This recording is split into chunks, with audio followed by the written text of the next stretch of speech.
Ce mercredi 12 juillet 1922. Alors, aujourd'hui, nous allons examiner si le soldat Berceau doit être réhabilité pour retrouver ses droits et que sa veuve retrouve son honneur. Dans un deuxième temps, nous regarderons si le colonel Auroux doit être condamné pour une faute. J'appelle le soldat Desgois à la barre.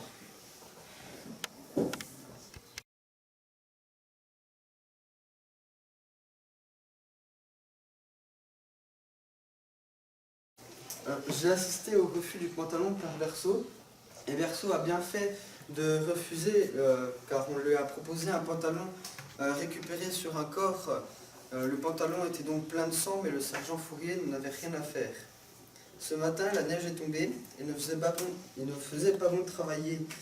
Et on a les pieds dans la neige, les pieds dans l'eau, on a eu une toute nouvelle attaque.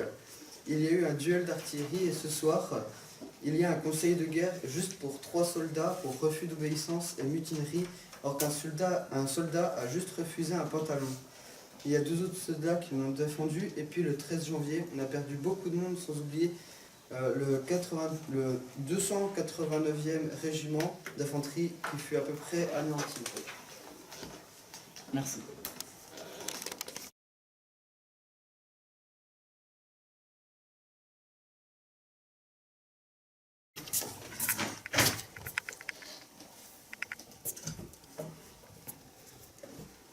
Mesdames, Messieurs, bonjour. Je me tiens aujourd'hui pour représenter notre Dieu à tous, notre Père, qui interviendra à travers moi dans ce procès, afin que tout le monde soit égal. Et non, c'est bien. Voilà. Les événements de la guerre 14-18 domineront à jamais nos esprits, et jamais nous n'oublierons toutes ces choses affreuses qui se sont passées, déroulées durant cette guerre. Je déclare écarter de mes paroles toute forme de politique.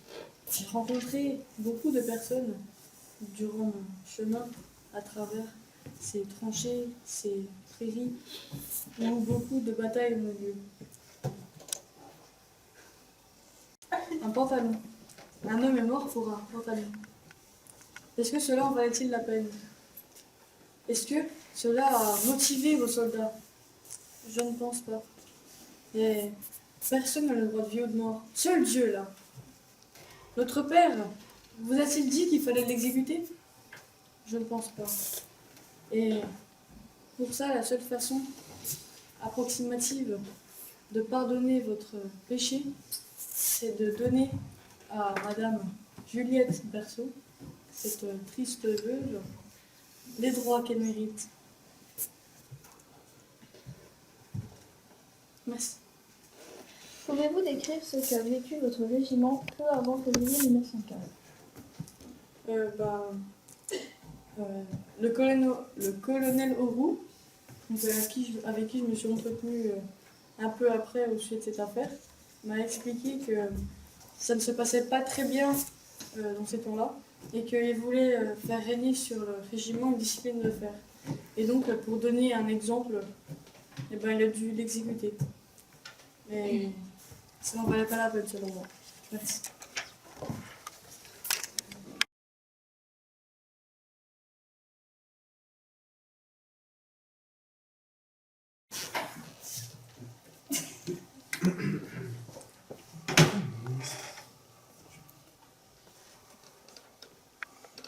Bonjour, je me présente, je suis André Louis-René Maginot. Je suis né le 17 février 1977. Alors, tout d'abord, il faut savoir que si j'ai pas voulu répondre à toutes les questions par rapport à l'affaire Berceau et au très cher Auroux, c'est parce qu'à l'armée, nous n'avons pas besoin de campagne antimilitariste. Et tous les hommes comme Berceau sont responsables des échecs de la guerre pendant la guerre. Et, comme je vous l'ai dit, on n'a pas besoin de campagne antimilitariste, car tous les hommes comme Berceau qui abandonnent leur poste sont des lâches. et ils ne servent à rien. Je ne dirais pas qu'ils ne méritent pas de vivre, mais leur mort doit servir d'exemple pour à tous les hommes qui veulent déserter leur poste durant la guerre. Les hommes comme Berceau doivent mourir pour leur montrer comme exemple ce qu'il ne faut pas faire. Donc, c'est pour cela que Berceau devait mourir et il est mort. Et de toute façon, s'il ne mourait pas maintenant, il allait mourir. Il allait mourir un jour, parce que tout le monde meurt. Pensez-vous que le colonel Auroux est un bon officier? Oui, oui, totalement. Trouvez-vous légitime de sacrifier des soldats volontairement pour gagner des batailles? Volontairement, non, pour des batailles, non. Mais ça peut servir comme exemple, comme je vous l'ai dit. Parce que, excusez-moi madame, mais votre mari est un lâche. Les hommes comme Berceau ne méritent pas de vivre et surtout de ne pas aller à l'armée. Parce que les hommes comme lui, ils créent les hommes comme lui, ils servent à rien. Désolé de dire ça, mais c'est vrai. Ils ne méritent pas de vivre. Mais monsieur, Berceau était obligé de faire la guerre. C'est un peu compliqué. Oui, c'est compliqué, certes, mais s'il était obligé, il n'avait pas à se révolter, à répondre à mes camarades, et il devait accepter ce pantalon, sachant que c'était lui qui demandait ce pantalon. Donc c'est pas très logique ce qu'il a fait, mais il est mort. Vous pouvez discuter. Merci.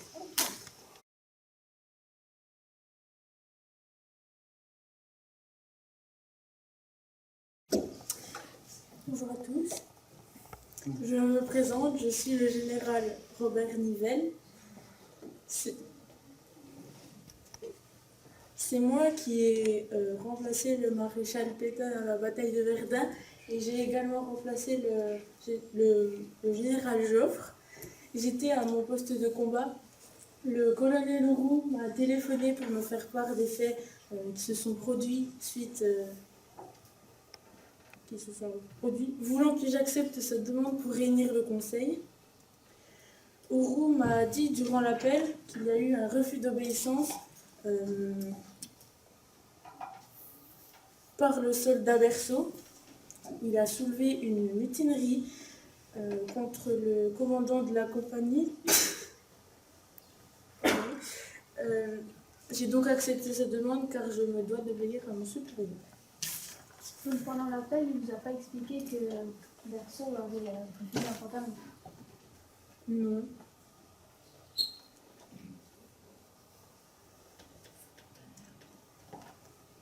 Vous pouvez discuter.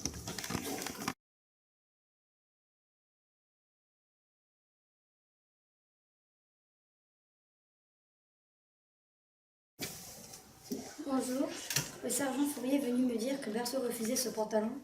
J'ai convoqué Berceau, qui a continué à désobéir aux ordres du sergent, son supérieur. J'ai donc condamné Berceau à 8 jours de prison. Je n'ai rien à me reprocher, je ne fais qu'obéir au code militaire qui m'imposait de tenir ma hiérarchie au courant. L'incident a lieu il y a longtemps. Berceau s'est vu notifier sa punition. Peu après, voilà que toute la compagnie fut sans dessus-dessous. Une dégélation venait me trouver, côte tête du moulin et mon en-tête, non pas comme on l'a dit pour me demander de changer le motif de la punition. S'il m'avait dit, mon lieutenant, on regrette ce qui se passe, mais pas du tout. L'un a protesté au nom de l'escouade, un autre au nom de la section, un troisième au nom de la compagnie. Je me suis trouvé en présence d'une véritable mutinerie. J'ai dû en rendre compte au colonel qui a réuni la cour martiale. Tout cela pour prouver que je suis innocent. J'ai respecté les règles du code militaire contrairement à Berceau.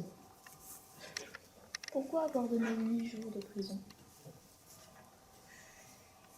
J'ai convoqué... Le sergent Fourier est venu me dire que Berceau refusait ce pantalon. Je l'ai donc convoqué. Berceau a continué à désobéir aux ordres du sergent, son supérieur. J'ai donc condamné à 8 jours de prison.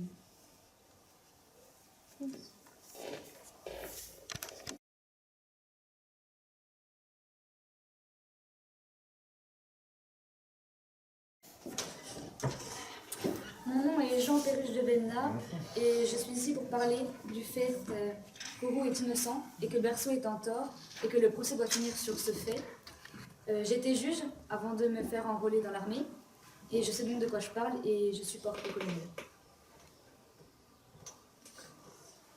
Pourquoi avoir exécuté la demande d'Oro? Car c'est mon supérieur et je dois d'obéir aux ordres.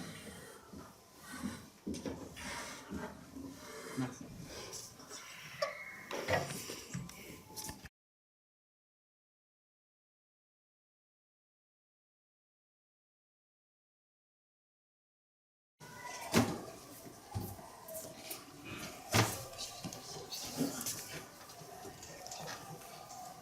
Bonjour, donc je suis le sergent Fourier-Boisson. Donc dans cette histoire, je n'ai rien à me reprocher. Berceau m'a demandé un pantalon, je lui ai donné.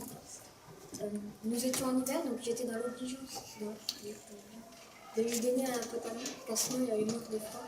Et comme nous n'en avions plus en stock, j'étais hélas obligée d'en prendre un sur des soldats.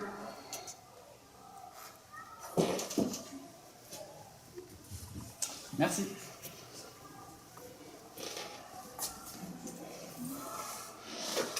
Je voudrais maintenant à la barre la veuve Juliette Berceau, accompagnée de Louis Anteriou et des avocats Euclid et Hersan.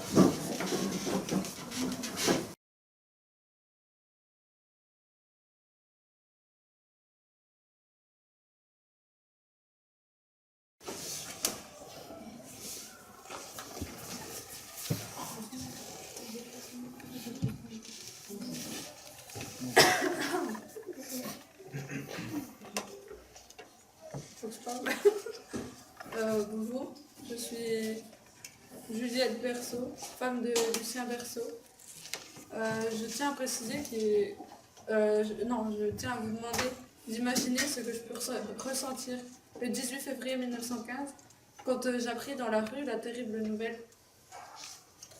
S'ajouta à la douleur de la séparation, la honte. Quand je sortais dans la rue, j'étais humiliée, bafouée, injuriée. Et ma fille, elle qui n'a jamais connu son père, ou presque pas, entendre toutes ces injures de la part de personnes qu'elle ne connaît pas non plus. C'était très difficile. Elle était très triste. Elle qui croyait que son père était un héros. Il n'était pas mort. Il était mort par le caprice d'un lâche.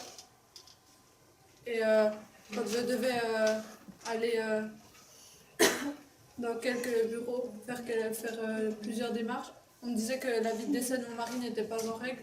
Et je devais à chaque fois répéter l'horrible chose. C'était épouvantable de subir ça à chaque jour.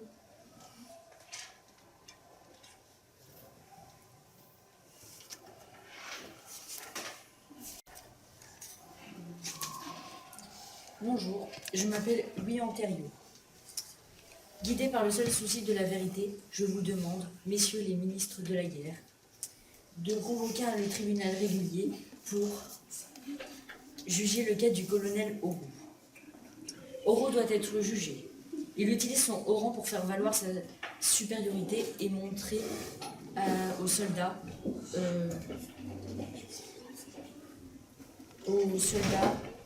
de condamner Berceau pour montrer l'exemple. Il n'a pas enfreint la loi, Berceau. Il a juste défié l'autorité. Messieurs les juges, voici quelques éléments me permettant de dire qu'il faut juger le cas du colonel Auroux. J'avais déjà lu lors d'anciens procès, nous avions déjà eu des plaintes concernant le colonel Auroux. C'est pour ça que je vais mener ma petite enquête et j'ai trouvé, lors d'une écoute dans le bureau, j'ai entendu ces mots. Je vous ai fait appeler, me dit le colonel Auroux, parce que je suis en face d'une rébellion de soldats. Il faut que je fasse des exemples, en tuer un ou deux. J'ai décidé de réunir le conseil spécial. Et comme j'entends que tout se passe régulièrement, comme vous êtes commissaire, greffier et magistrat, vous me prêterez votre concours. Trouvez-moi un texte qui me permettra d'atteindre mon but. Voilà. Bonjour. Alors moi, je voudrais défendre Berceau parce que faut penser au milieu de vie des soldats qui sont pas toujours faciles.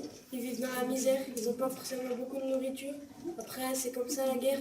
Mais bon, les habits, c'est pas vraiment, ils sont très sales, ils sont pas corrects. Et je pense que Berceau méritait mieux qu'un pantalon d'un soldat qui a été tué, qui a été mouillé et de sang. Ça ne se peut pas de donner des habits sales d'un cadavre à un soldat encore en vie. Monsieur Maginot, vous vouliez la parole. Oui, alors, ce qui est important n'est pas la justice, donc de pénaliser Auroux, mais l'impact sur les troupes. Donc, ce que vous êtes en train de faire, vous êtes en train de pénaliser toute l'armée, et vous allez montrer de mauvais exemples. Parce que Berceau, c'était un homme qui devait servir d'exemple, parce que il n'a pas respecté ce qu'il devait faire. Il a désobéi aux ordres, et tout simplement, comme l'a dit votre avocat, Auroux cherchait un exemple, et c'était l'exemple qu'il cherchait. Donc il devait mourir. C'était tout. Je peux préciser quelque chose. Oui, madame. Moi, je tiens à dire que le jour où c'est que mon mari est parti en guerre, il m'a toujours dit qu'il partait en guerre parce qu'il en avait envie et qu'il ne mourrait pour rien au monde, qu'il ne déserterait jamais, qu'il se battait pour sa patrie. Monsieur Chanoine Payen. Je ne suis en aucun cas d'accord avec ce que vous dites. C'est honteux de penser cela. Donc, imaginez-vous à sa place 2 secondes. Vous auriez refusé? Auriez-vous refusé ce pantalon? Non, pas du tout. Vous l'auriez pris alors qu'il y avait le sang de vos frères sur le... Bien sûr. Messieurs, calmez-vous. Veuillez retourner à vous.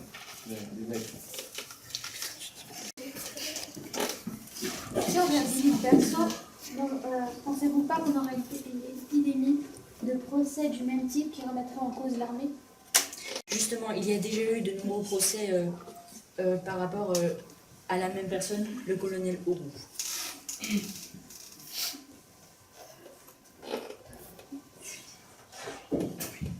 Juliette, pourquoi sentez-vous nécessaire le fait de faire un procès?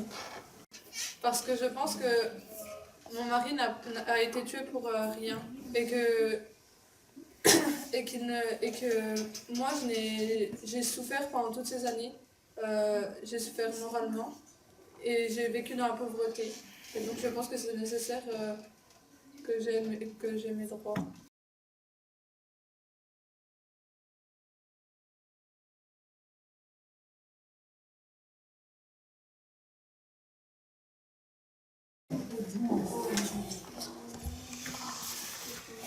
Bonjour, je suis le colonel Auroux.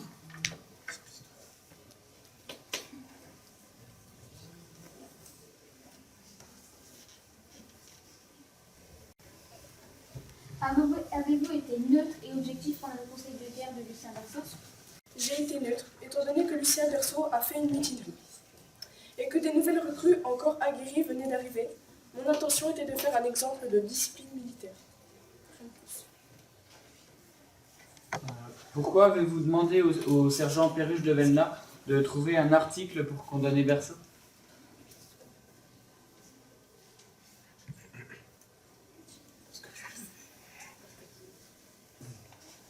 Parce que je le devais.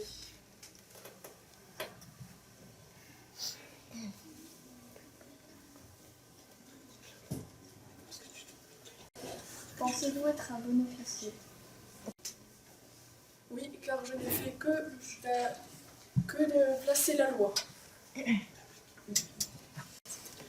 Quand Maginot dit que Lucien Berceau est un lâche, êtes-vous d'accord avec lui? Oui, complètement. Il devait accepter ce pantalon et ne pas faire d'histoire. Et comment c'est un lâche? Vous me expliquez pourquoi c'est... C'est un lâche quartier, car il a fait une mutinerie pour rien, juste pour un pantalon. Il aurait dû l'accepter. Et c'est tout. Monsieur. Je pense que vous n'étiez pas neutre, car vous cherchiez un article pour l'accuser sans aucune raison. Vous ne savez même pas pourquoi. C'est faux. Vous avez une raison pourquoi vous cherchiez un article? Car c'est un traître. Pourquoi c'est un traître? C'est un lâche. Pourquoi c'est un lâche? Et pourquoi ne connaissiez-vous pas cet article? Je le connais. Citez-le.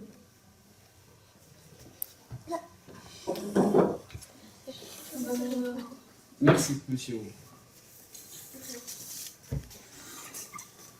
Je voudrais les mettre rue Clinaire 100, là-bas.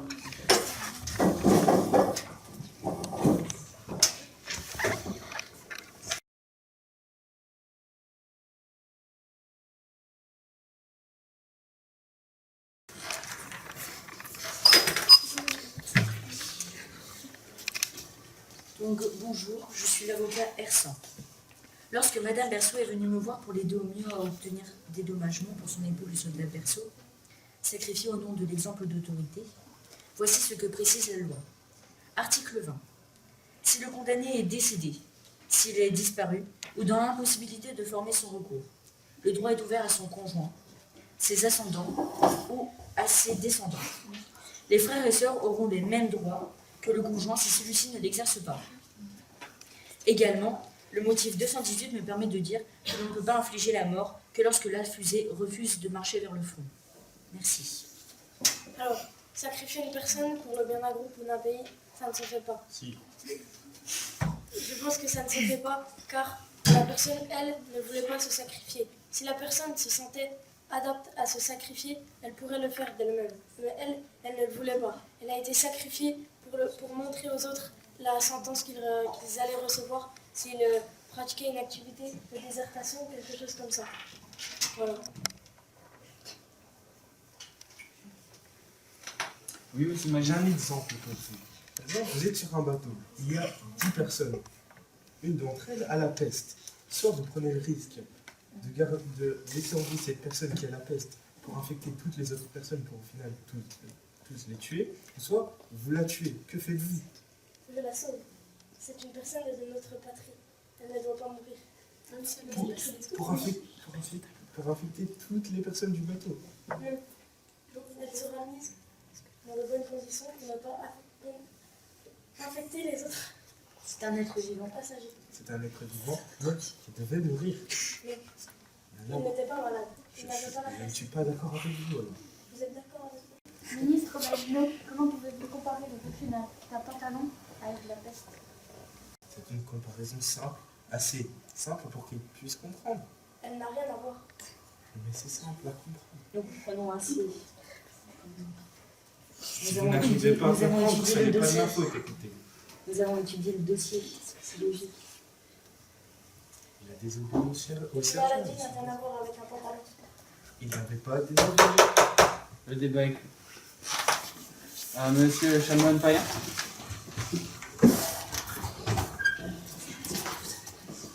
Je tiens à remettre les choses dans leur contexte. Je tiens à mettre les choses dans leur contexte. Juliette, 16 ans, a été une victime, une des nombreuses victimes de la guerre. Donc, plutôt que de châtier de nouveau son mari, pourquoi ne pas lui redonner ce qu'elle réclame? Vous avez fait une erreur. Vous avez fait une erreur. Maintenant, il faut en assumer les conséquences. Acceptez votre bêtise, votre erreur. Je n'ai pas fait d'erreur, c'était un lâche. Et il a été condamné en lâche. Je suis d'accord. Ce qui est important n'est pas le sens de l'honneur, mais le sens du sacrifice pour maintenir la sécurité dans un groupe.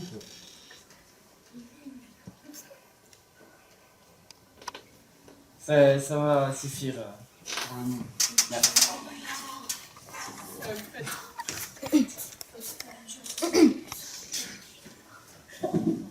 Oui.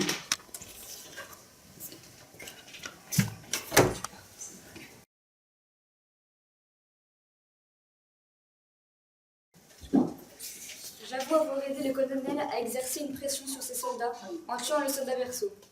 Il m'a demandé de trouver un article condamnant le comportement impunissable de Berceau, et n'en trouvant donc pas, j'en ai fabriqué un de toutes pièces. En inspirant des textes de loi, j'ai fait inculper le pauvre homme. J'en ai honte, toutes mes excuses, madame.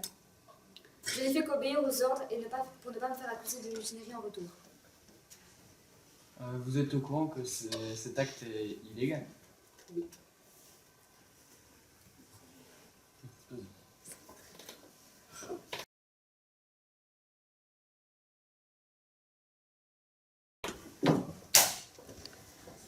L'avocat général. suis l'avocat général et pour moi, d'après ce que j'ai entendu, Oro est condamné pour avoir tué un ou deux innocents alors qu'il était à la fois l'accusateur et le président du conseil de guerre. Durant la Première Guerre mondiale, le 27 septembre 1914, alors au grade de lieutenant-colonel, il prend le commandement du 204e régiment d'infanterie. Le sergent Fourier-Robert le décrit comme un homme absolument désemparé et ayant l'air d'un fou. Oro traite plusieurs soldats de lâches et les menace de conseils de guerre. D'après ce que j'ai entendu, je propose qu'Oro soit traduit en justice pour homicide volontaire. Pour Juliette Berceau, la veuve, elle ne pouvait se présenter nulle part sans être blâmée, bafouée. Elle dit, je cite, « Mon mari n'était pas mort pour une noble cause, il était mort par le caprice d'un lâche. » La situation de Juliette était un calvaire, parce qu'elle n'a aucune pension, et à chaque fois qu'elle présentait l'avis de décès de son mari, il n'était soi-disant pas en règle. Peut-on sacrifier une personne pour le bien d'un groupe ou d'un pays entier? Qu'est-ce qui est prioritaire? Sa morale personnelle ou l'obéissance aux lois?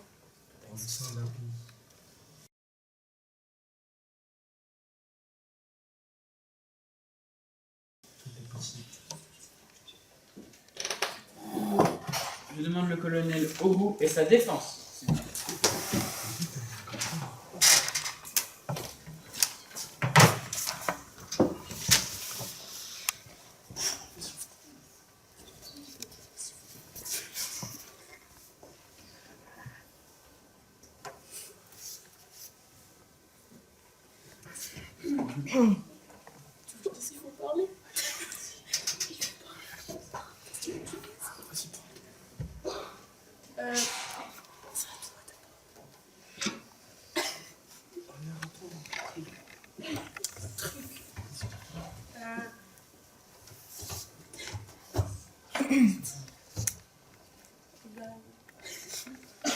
De guerre, je peux vous dire que ce qui est le plus important n'est pas de faire appliquer la justice à Oro, mais c'est d'avoir le sens du sacrifice pour mener à bien le combat.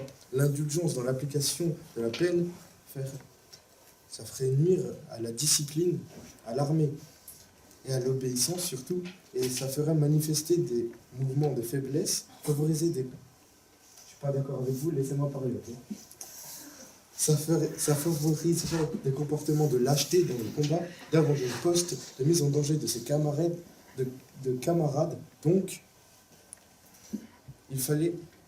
Donc, je suis désolé, mais je n'étais pas d'accord avec ce que vous avez dit. On peut sacrifier une personne pour le bien d'un pays. Parce que si cette personne peut servir d'exemple pour dissuader les autres de ne pas reproduire ces bêtises, pour rester poli, alors, on a dû l'abattre, nous l'avons abattu. Désolé madame, mais votre mari est mort. De toute façon, il allait mourir. C'était la guerre. Si c'était pas nous, il allait mourir. Comme vous le dites le plus fort, monsieur. Il faut assumer au bout d'un moment. Vous avez dit à la guerre comme à la guerre. C'est exact.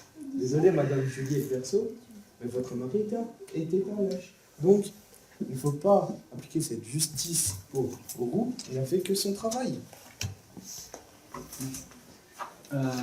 Colonel Oro, le sergent Perruche de Belna a dit qu'il avait créé un article pour condamner Berceau, alors que vous dites avoir respecté la loi. Ceci est contradictoire. J'étais en face d'une rébellion de soldats. Il fallait que je fasse un exemple.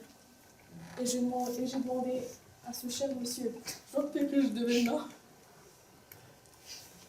de trouver un article. Étant donné qu'il n'en avait pas trouvé, il en a créé un. J'avoue certes avoir désobéi la loi en lui demandant de créer cet article. Cependant, Berceau était un traître. Vous dites être neutre pendant votre conseil de guerre. Vous avez précisé.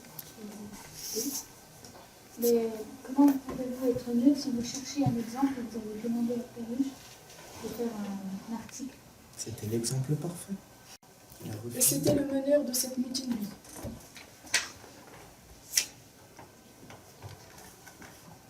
Oui, monsieur. Vous jugez cette affaire comme une mutinerie. Mais qu'est-ce qu'une mutinerie? C'était une rébellion. Vous parlez de mutinerie, je veux savoir qu'est-ce qu'une mutinerie. Oui. Vous disiez un traître, mais un traître pour un pantalon, c'est logique. Non, les hommes comme nous sont des traîtres. Il a juste voulu garder. Il a juste voulu garder sa dignité avec un pantalon. Au bout d'un moment, on n'a pas que ça à faire. Il nous demande un pantalon, il lui ramène un pantalon, il n'accepte pas ce pantalon. Donc, voilà, non. Oui, peut-être que c'était qu'un pantalon, c'était un caprice. On lui demande quelque chose, on le ramène. Peut-être que c'était un autre soldat qui est mort, mais c'est un pantalon. On nous a demandé un pantalon, nous lui avons ramené un pantalon. Nous sommes désolés pour votre mari, mais ce qui est fait est fait. Il est mort, il est mort. Appliquer la justice sur vous ne va rien changer. Ce qui est fait est fait. Monsieur. L'avocat général. Je suis désolée, mais pour moi, un lâche, c'est quelqu'un comme vous. Parce que vous aviez demandé à quelqu'un d'autre d'avoir créé quelque chose de toute pièce. Pour moi, ceci est être un lâche. Et ne pas assumer les conséquences. Toi, tu vas passer au conseil de guerre. Et en plus, c'est moi qui le préside. Merci.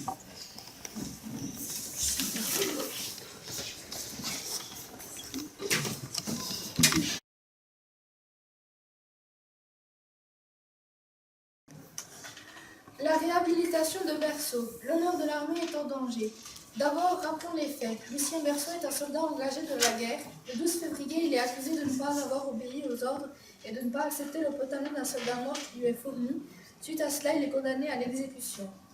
Aujourd'hui se tient le procès de Lucien Berceau pour le réhabiliter. Le colonel Auroux risque de se faire accuser. L'armée a gagné la guerre grâce à l'obéissance et le respect des soldats envers leurs supérieurs. L'armée a gagné la guerre grâce à l'obéissance et le respect des soldats envers leurs supérieurs. Alors la priorité est de respecter les lois et de ne pas écouter sa morale personnelle, surtout pendant la guerre, car si tout le monde le faisait, ce qu'il pensait, elle serait perdue d'avance. Alors pourquoi le cas de Lucien Berceau serait une exception? Si on le réhabilite et qu'on laisse passer ça, est-ce que les autres ne feraient pas de même? Nous aurions une épidémie de procès de ce type et l'armée serait remise en cause. Le général Nivelle, malgré l'échec de sa mission, a quand même essayé de percer le front allemand et de décrocher la victoire au chemin des Dames. Et le sergent Maginot, lui, n'a pas hésité à se frotter aux ennemis à plusieurs reprises, et suite à son courage et son ambition, il a été nommé ministre de guerre.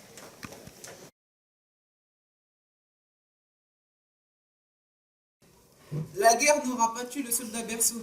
C'est son propre camp qui l'a jugé et condamné pour une histoire de pantalon.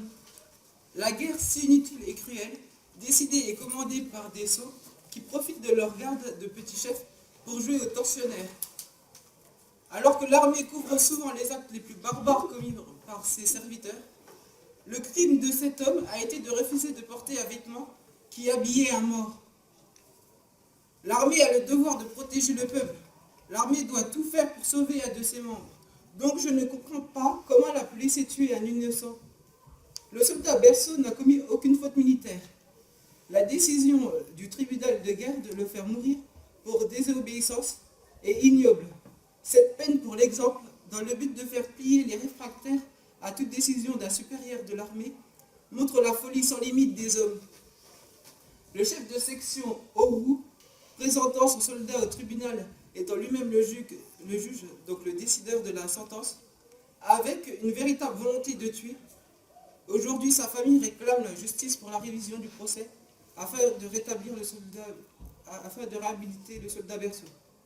J'imagine la vie de ce bourreau ayant décidé la mort d'un innocent sans culpabilité. Seule une bête féroce, vous entendez, féroce, peut commettre un acte aussi inhumain. Merci, ce sera tout.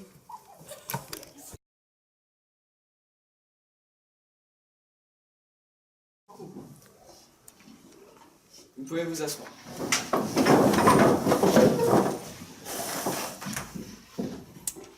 Nous avons délibéré avec les juges et nous avons décidé que nous allions réhabiliter le soldat Berceau. car les arguments de l'armée n'étaient pas recevables et qu'elle a même enfreint la loi. C'est pour ça aussi que nous avons décidé de condamner le colonel Auroux pour falsification de loi et homicide volontaire.